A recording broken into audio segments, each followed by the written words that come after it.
നമസ്കാരം. ഞങ്ങൾ കാനഡയിൽ എത്തിക്കഴിഞ്ഞിട്ടുള്ള മിക്ക കഥകളും കാര്യങ്ങളൊക്കെ ഞങ്ങളുടെ സബ്സ്ക്രൈബേഴ്സിനും വ്യൂവേഴ്സിനും ഒക്കെ അറിയാവുന്നതായിരിക്കുമല്ലോ അല്ലേ.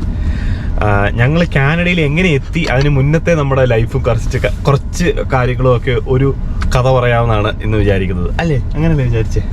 അതെ, ഞങ്ങൾ കാനഡയിലേക്ക് എത്തിപ്പെടാനുള്ള കാര്യങ്ങളൊക്കെ ഒരു 3 കൊല്ലം മുന്നേ ഞാൻ യൂട്യൂബ് തുടങ്ങിയ സമയത്തൊക്കെ മൈ PR സ്റ്റോറി എന്ന് പറഞ്ഞ ചെയ്തായിരുന്നു. ആ സമയത്ത് ഒരു 5K സബ്സ്ക്രൈബേഴ്സോ 4K സബ്സ്ക്രൈബേഴ്സോ എന്തൊക്കെ ഉള്ളായിരുന്നു. പക്ഷേ ഇപ്പോൾ ഒത്തിരി പേരായി. അപ്പോൾ പലർക്കും നമ്മുടെ പഴയ കാര്യങ്ങൾ വലിയ അറിവില്ല എന്ന് എനിക്ക് തോന്നുന്നു. കാര്യം ചിലർ എന്നോട് ചോദിക്കാറുണ്ട്, നിങ്ങൾ PR-ന് എങ്ങനെയാണ് വന്നത്, PR-ലാണോ വന്നത്, അതൊക്കെ സ്ഥിരം കിട്ടുന്ന ചോദ്യമാണ്.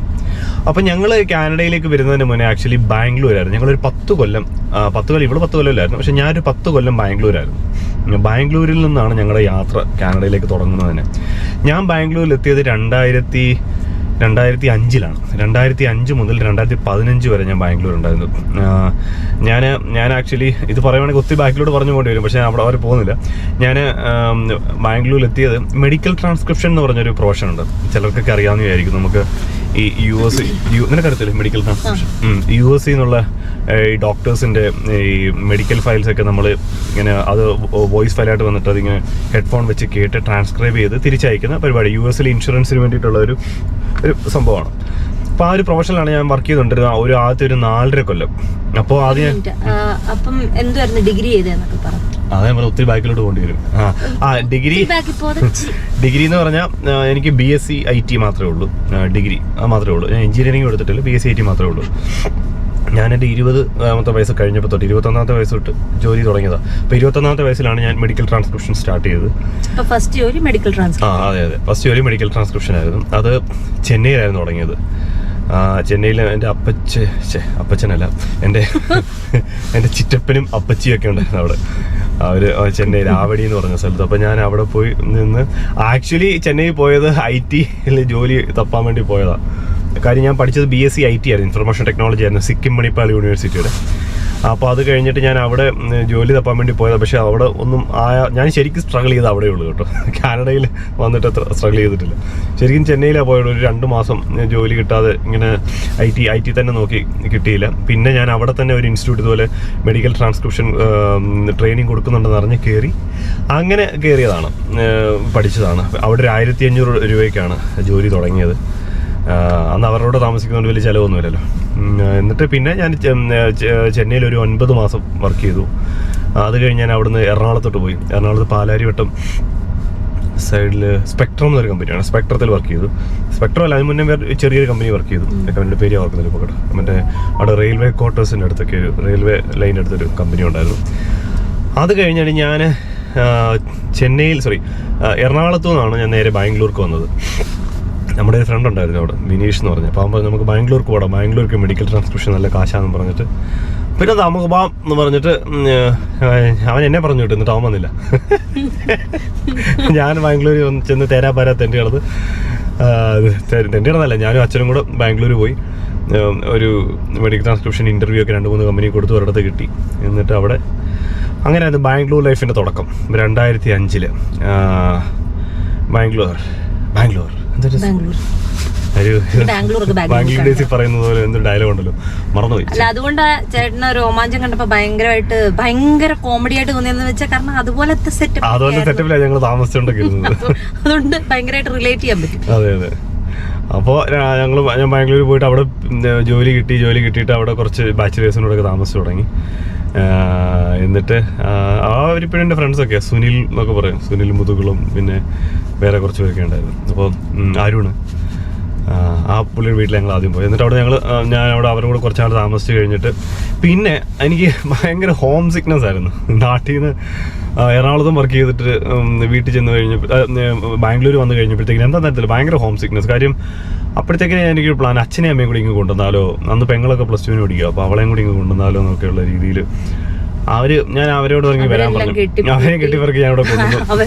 വീട്ടിലുണ്ടായിരുന്ന ഒരു പട്ടിയും വിറ്റും പെറുക്കി വീടൊന്നും വിറ്റില്ല, വീട് റെന്റിനൊക്കെ കൊടുത്ത് എല്ലാവരും കൂടെ വന്നു എത്തി. ഞങ്ങളൊരു പക്ഷെ അവർ വന്നിട്ട് അധികം നിന്നില്ല, എന്തോ പിടിക്കുന്നില്ലായിരുന്നു, അസുഖങ്ങളൊക്കെയാണ് അച്ഛൻ. അവരധികം നിന്നില്ല, എന്നിട്ട് തിരിച്ചു പോയി, വീണ്ടും നാട്ടിൽ പോയി, വീണ്ടും അവിടെ ജീവിതം തുടർന്നു. ഇപ്പം ഞാൻ വീണ്ടും ഇവിടെ ഒറ്റയ്ക്കായി. അപ്പോൾ അങ്ങനെ ഇപ്പം എന്നിട്ട് ഞാൻ അവിടെ ഇങ്ങനെ ബാച്ചിലേഴ്സ് ലൈഫ് ഇങ്ങനെ അടിച്ചു പൊളിച്ച് ആഘോഷിച്ച് 2005. പിന്നെ അത് കഴിഞ്ഞ് ഞാൻ അവിടെ 2005 തൊട്ട് 2007 വരെ 2007 വരെ ഞാൻ മെഡിക്കൽ ട്രാൻസ്പോർട്ടിൽ തന്നെ വർക്ക് ചെയ്തു. പിന്നെ അത് കഴിഞ്ഞിട്ട് പിന്നെ അങ്ങനെയാണ് പതിയെയാണ് അവിടുന്ന് IT യിലേക്ക് കയറുന്നത്. ഒരു സുഹൃത്ത് ഇതുപോലെ ഒരു അവിചാരിതമായിട്ടൊരു കോൾ വന്നതാണ്. ഇങ്ങനെ നമ്മുടെ നാട്ടിലുള്ള ഒരു കടയുണ്ട്, കുറ്റിയിൽ ഏജൻസീസ് എന്ന് പറഞ്ഞിട്ട്, കൊല്ലകടയിലുള്ള. അപ്പോൾ അവിടുത്തെ നമ്മുടെ ചെറുപ്പം മുതലുള്ള ഞങ്ങളുടെ സുഹൃത്തുക്കളാണ്, ശ്രീനീഷ് എന്ന് പറയും. പുള്ളി എന്നെ വിളിച്ചിട്ട്, അന്ന് പുള്ളിയാണ് ബാംഗ്ലൂർ വിപ്രോയിൽ എന്തായിരുന്നു, എന്നോട് ചോദിച്ചു, നീ പഠിച്ച മേഖലയിലേ അല്ലല്ലോ വർക്ക് ചെയ്യുന്നത്, നിനക്ക് വേറെ എന്തെങ്കിലും നോക്കിക്കൂടെ IT യിലെന്നൊക്കെ എന്നോട് ചോദിച്ചു.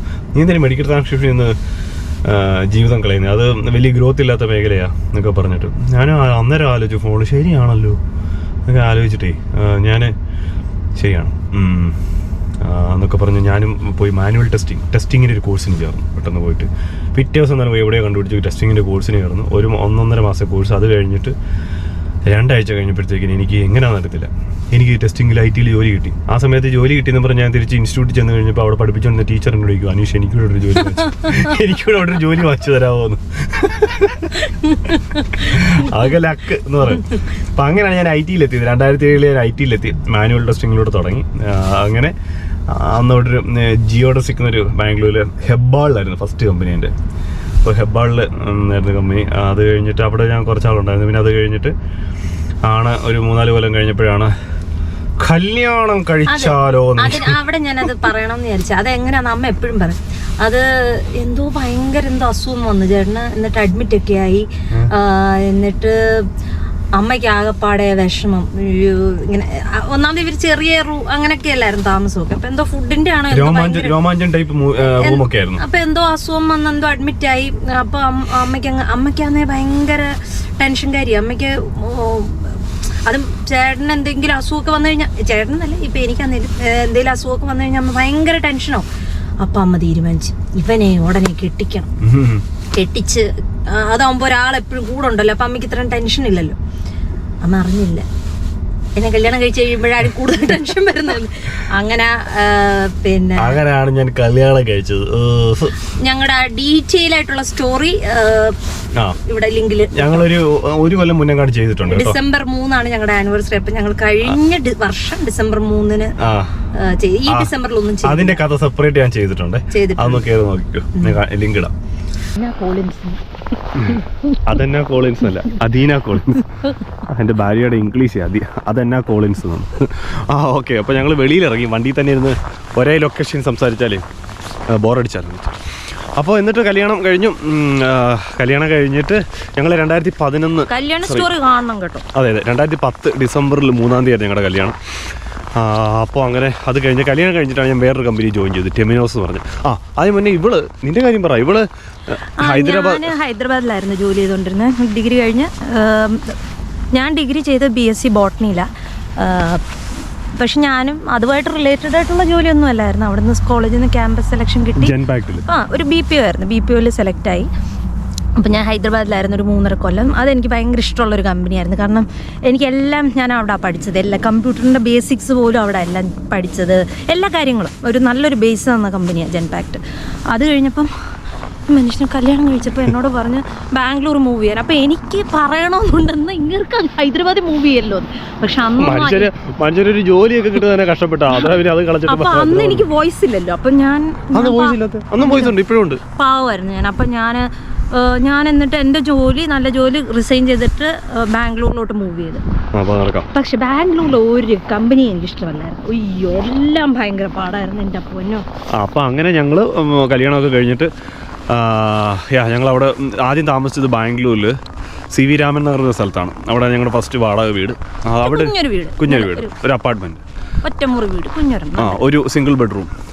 എന്നിട്ട് ഞങ്ങൾ അവിടുന്ന് പിന്നെ രണ്ടാമത്തെ നമ്മുടെ വീടെന്ന് പറയുന്നത് കഗ്ഗദാസപുരയിലായിരുന്നു. നമ്മൾ രണ്ടാമത് താമസിച്ച വീട് കഗ്ഗദാസപുര എന്ന് പറയും. കഗ്ഗദാസപുരയിൽ ഒരു വീട് ഒരു മലയാളി ആൻറ്റിയുടെ അങ്കിളിൻ്റെ വീടായിരുന്നു. അവിടെ ഞങ്ങൾ അവിടെ വെച്ചാണ് പൊന്നു ഉണ്ടായത്. എന്നിട്ട് ഞങ്ങൾ അവിടെ ഒരു കൊല്ലം താമസിച്ചു. അത് കഴിഞ്ഞിട്ട് ഞങ്ങൾ ന്യൂ ടിപ്പ് സാന്ദ്രയ്ക്ക് പോയി. ന്യൂ ടിപ്പ് സാന്ദ്രയായിരുന്നു ഈ എൻ്റെ വിഹാര കേന്ദ്രം എന്ന് പറയുന്നത്. ഞങ്ങളുടെ ഫ്രണ്ട്സിൻ്റെയൊക്കെ വിഹാര കേന്ദ്രം എന്ന് പറയുന്നത് ഏറ്റവും താല്പര്യം. ഞാൻ എങ്ങനെയെങ്കിലും ഇവിടുന്ന് അങ്ങോട്ട് ഓടാൻ വേണ്ടി സി വി രാമനഗറിലും കഗ്ഗദാസപുരയിലും ഒക്കെ താമസിക്കുമ്പോൾ ഇന്ദിരാനഗറിലാണ് ടിപ്പ് സാന്ദ്രയിലോട്ട് മൂവ് ചെയ്യാൻ വേണ്ടി ഞാൻ പരമാവധി ശ്രമിച്ചുകൊണ്ടിരുന്നത്. കാര്യം നമ്മുടെ ഫ്രണ്ട്സ് അല്ല അവിടെ. ഇപ്പോൾ ഞാൻ വന്നിട്ട് ഞാൻ ഒരു വീഡിയോ കാണിച്ചിട്ടില്ല, ബിനിലൊക്കെ അവിടെ ആയിരുന്നു. അപ്പോൾ നമ്മൾ ക്രിക്കറ്റ് കളിക്കാനൊക്കെ പോകുന്നതൊക്കെ അവിടെ ആയിരുന്നു. അതിനെക്കുറിച്ചൊക്കെ ഞങ്ങൾ കല്യാണ വീഡിയോയിലൊക്കെ പറഞ്ഞിട്ടുണ്ടോ കുറച്ച് ക്രിക്കറ്റ് കളിയുടെ കാര്യങ്ങളൊക്കെ? ഇല്ലല്ലേ? ഓക്കെ.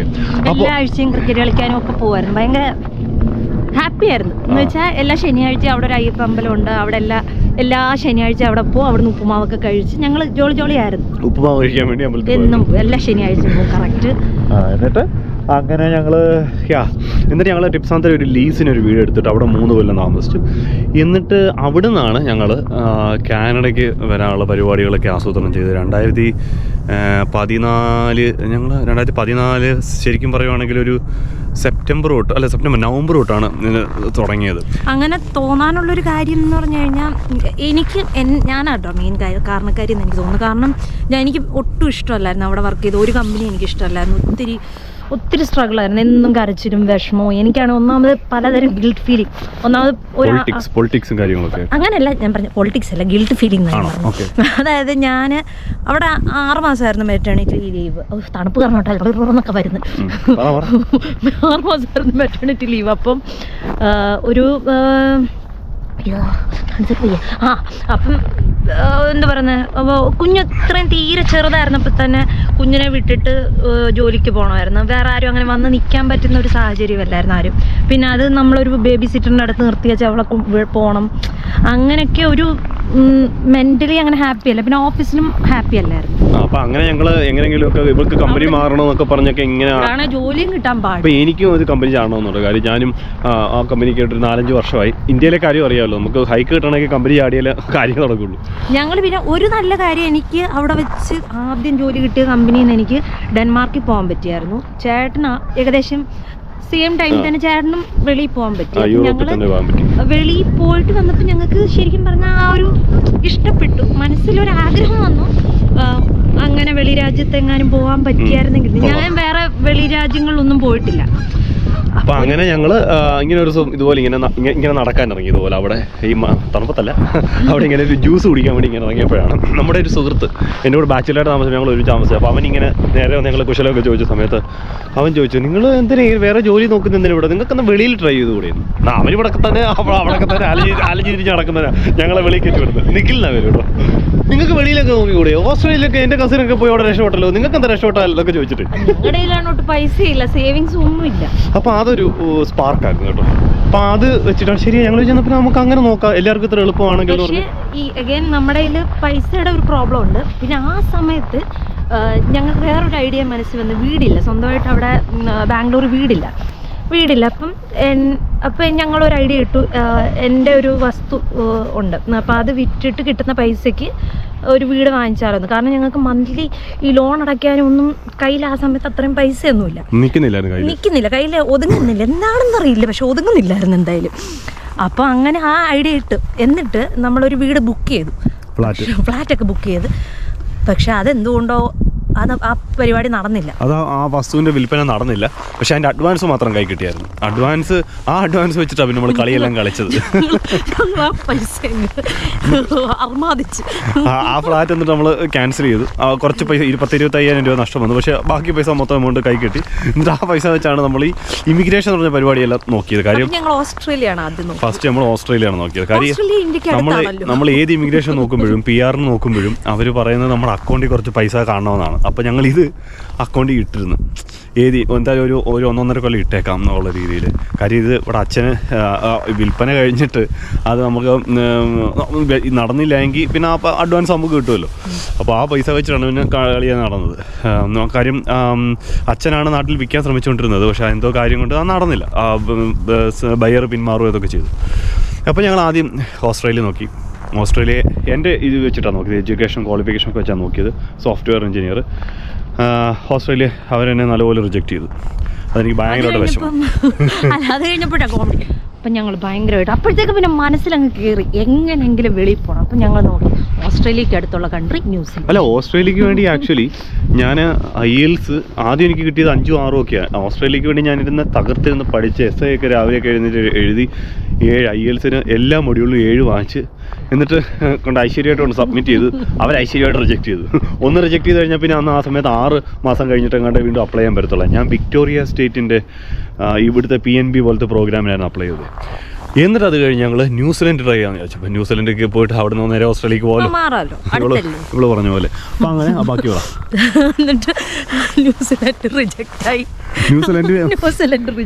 ന്യൂസിലൻഡ് എൻ്റെ തന്നെ വെച്ചിട്ടാണ് ചെയ്തത്. അതെനിക്ക് തോന്നുന്നില്ല നമ്മുടെ എഡ്യൂക്കേഷൻ്റെ ആണോ നല്ലത്. സിക്കിം മണിപ്പാൽ യൂണിവേഴ്സിറ്റി ഐശ്വര്യം എന്താ തരത്തില്ല അവർ റിജക്ട് ചെയ്തു. അപ്പം ഞങ്ങൾ എനിക്ക് നല്ല സീനൊക്കെ നല്ല ഓർമ്മ. എനിക്ക് മറവിയുള്ളതാണെങ്കിൽ ഈ സീൻ ഞാൻ മറക്കത്തില്ല. എന്നിട്ട് ഞങ്ങൾ രണ്ടുപേരും ഭയങ്കര വിഷമം ഇല്ല ദുഃഖിതരായിട്ട് ബൈക്കിൽ പോവാം. ഇങ്ങനെ വഴി കൂടെ പോകുമ്പോൾ എൻ്റെ ചേച്ചി വിളിക്കുന്നു ഫോൺ ചെയ്തിട്ട്. അപ്പം ചേച്ചി ഇങ്ങനെ പറയുക, ചേച്ചി കാനഡയിലേക്ക് നോക്കുന്നുണ്ട്. അപ്പം ഞാൻ കട്ട് ചെയ്ത ഉടനെ ചേട്ടാ നമുക്കൂടെ അത് നോക്കിയാൽ ഇനിയിപ്പോൾ ഒന്നും കിട്ടിയില്ലല്ലോ, കാനഡ ട്രൈ ചെയ്യാം. അപ്പം ഞങ്ങൾ വിചാരിച്ചു ശരി, അപ്പൊ അങ്ങനെ ഞങ്ങൾ കാനഡ നോക്കാമെന്ന് വിചാരിച്ചു. അതിന് അഗൈൻ നമ്മളൊരു വഴി പോകുന്ന വഴിക്ക് തന്നെ ഒരു കൺസൾട്ടൻസി മുന്നിൽ തന്നെ വന്നു.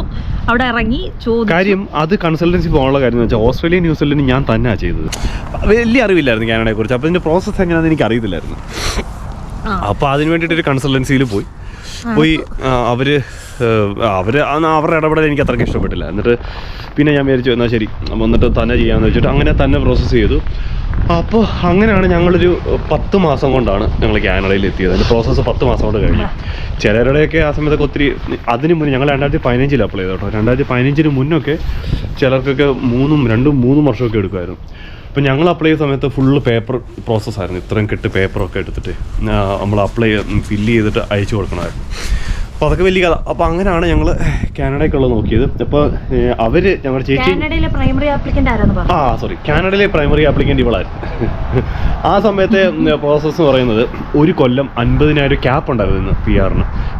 ഒരു പ്രൊഫഷനിൽ നിന്ന് 1000 പേരെ, അങ്ങനെ 50 പ്രൊഫഷൻ, ടോട്ടൽ 50,000 പേരെ എടുക്കും. അത്രേ ഉള്ളായിരുന്നു എൻ്റെ പ്രൊഫഷൻ. അപ്പോൾ ഇവിടെ profession procurement supply chain management ആയിരുന്നു. ആ പ്രൊഫഷനിൽ നോക്കിയപ്പോൾ ആരും അപ്ലൈ ചെയ്യാനില്ല. ഞങ്ങൾ നോക്കിയ സമയത്ത് അന്നത്തെ ഇമിഗ്രേഷൻ എന്ന് പറയുന്നത് മെയ് തൊട്ട് സ്റ്റാർട്ട് ചെയ്തിട്ട് ഡിസംബറിൽ ക്ലോസ് ആവും. അങ്ങനെയായിരുന്നു ഇമിഗ്രേഷൻ. മെയ് ടു ഡിസംബർ ആയിരുന്നു. അപ്പോൾ ഞങ്ങൾ കാനഡയെക്കുറിച്ച് അറിഞ്ഞു വന്നപ്പോൾ തന്നെ സെപ്റ്റംബറായി. August end September. ആ സമയത്ത് നോക്കിയപ്പോൾ തന്നെ ഇവിടെ പ്രൊഫഷനിൽ ആരും ഇല്ല അപ്ലൈ ചെയ്യാൻ. ഞാൻ പറയും 3 പേരെങ്ങാണ്ടേ ഉള്ളൂ. കാര്യം എൻ്റെ പ്രൊഫഷൻ നോക്കിയപ്പോൾ അത് കംപ്ലീറ്റ് ആയി. അത് ഭയങ്കര ഹോട്ട് പ്രൊഫഷനായിരുന്നു. 1000 പേരുള്ള 1000 പേരും പെട്ടെന്ന് ഫില്ലായി. സോഫ്റ്റ്വെയർ എഞ്ചിനീയർ അല്ലേ ആ പ്രൊഫഷൻ ആയതുകൊണ്ട്. ഇപ്പോൾ ഇവിടെ പ്രൊഫഷനിൽ ആരുമില്ല, 4 പേരെങ്ങാണ്ടേ ഉള്ളൂ. അപ്പോൾ ഞങ്ങൾ ചാടി പിടിച്ച് ഇതിനു വേണ്ടി ഇവിടെ പ്രൊഫഷനിൽ കയറി അപ്ലൈ ചെയ്ത് എന്തായാലും 10 മാസം കൊണ്ട് സെറ്റായി കിട്ടി. അപ്പോൾ ഞങ്ങൾക്ക് അവിടുന്ന് തന്നെ ഈ വാട്സാപ്പ് ഗ്രൂപ്പും കാര്യങ്ങളൊക്കെ ഉണ്ടായിരുന്നു. ഈ കാനഡ വിസ ഫോറം എന്നുള്ള ആ ഒരു സൈറ്റിൽ നിന്ന് കുറേ മലയാളികളെയൊക്കെ കണ്ടുപിടിച്ചിട്ട് അപ്പോൾ അവരൊക്കെയാണ് നമ്മുടെ അശ്വതി, നമ്മുടെ എൻ്റെ റിയൽട്ടർ, എൻ്റെ റിയൽട്ടർ അല്ല, എൻ്റെ സ്പോൺസർ ചില വീഡിയോയുടെ റിയൽട്ടർ അശ്വതി നീലമനയൊക്കെ നമുക്ക് നാട്ടിൽ നിന്നുള്ള ഫ്രണ്ട്സാണ്. അപ്പോൾ അങ്ങനെ ഞങ്ങൾ ഓഗസ്റ്റ് 11 2015 ഞങ്ങൾ കാനഡയിൽ ലാൻഡ് ചെയ്തു അല്ലേ. അങ്ങനെയാണ് ഞങ്ങൾ കാനഡയിൽ ലാൻഡ് ചെയ്തത്. എന്നിട്ട് പിന്നെ നമ്മൾ ബാക്കിയുള്ള കാര്യങ്ങൾ എന്ന് പറഞ്ഞാൽ ഞങ്ങൾ എന്തൊക്കെയാണ് നമ്മൾ കാനഡയിൽ ഇവിടെ ലാൻഡ് ചെയ്തത് പറയൂ. നമ്മൾ ആദ്യം താമസിച്ച സ്ഥലം മാൾട്ടൺ എന്ന് പറയുന്നൊരു സ്ഥലമായിരുന്നു. അത് എനിക്ക് സത്യം പറഞ്ഞാൽ എനിക്ക് തോന്നുന്നു ഇമിഗ്രൻസിന് നല്ല സ്ഥലമായിട്ട് എനിക്ക് തോന്നി, ന്യൂ ഇമിഗ്രൻസിന്. കാരണം കുറേ മലയാളികളൊക്കെ ഉണ്ടായിരുന്നു. പിന്നെ എന്താ പറയുന്നത്, വലിയ ചെലവ് ഇച്ചിരി വലിയ അന്ന് ചീപ്പിലൊക്കെ കുറച്ച് ചീപ്പിലൊക്കെ റെന്റിനൊക്കെ വോക്കബിൾ ഡിസ്റ്റൻസിൽ തന്നെ എല്ലാം ഉണ്ട്. ചെറിയ ഡോളർ എല്ലാം വോക്കബിൾ ഡിസ്റ്റൻസിൽ. അല്ല ഞാൻ പറഞ്ഞ അന്ന് നമുക്ക് കുറച്ചൊരു ബേസ്മെന്റും കാര്യങ്ങളൊക്കെ ചീപ്പായിട്ട് കിട്ടുമായിരുന്നു. കാരണം പുതിയതായിട്ട് വരുന്നവർക്ക് വണ്ടിയൊന്നും കാണത്തില്ലല്ലോ. അപ്പോൾ ഒരു സൗകര്യമുള്ള സ്ഥലം. ഇങ്ങനെ ഇച്ചിരി പഴയ വീടുകളാണ്, പക്ഷെ ഇനി ഞങ്ങൾക്ക് നല്ലൊരു സ്റ്റാർട്ടായിരുന്നത്. എന്നിട്ട് ഞങ്ങൾ അവിടെ ഒരു 1.5 കൊല്ലം എന്നിട്ട് അവിടെ നിന്നാണ് ഞങ്ങൾ ബ്രാംപ്ടണിലേക്ക് മൂവ് ചെയ്ത് വീട് വാങ്ങിച്ച്. ബ്രാംപ്ടണിലേക്ക് ഞങ്ങൾ 2016 അല്ലേ, 2016 ഡിസംബറിൽ മൂവ് ചെയ്തു. അങ്ങനെ എന്നിട്ട് ബ്രാംപ്ടണിലെ വീട് വിറ്റിട്ട് 2022 മെയ്യിൽ ഞങ്ങൾ ഹോഗ്വില്ലിൽ വീട് വാങ്ങിച്ചു. അങ്ങനെ ഇവിടെ എത്തി നിൽക്കുന്നു. അപ്പോൾ ഇതാണ് ഞങ്ങളുടെ ചെറിയൊരു story, Bangalore to Canada story അല്ലേ. വേറെ എന്തെങ്കിലും ആഡ് ചെയ്യാനുണ്ടോ?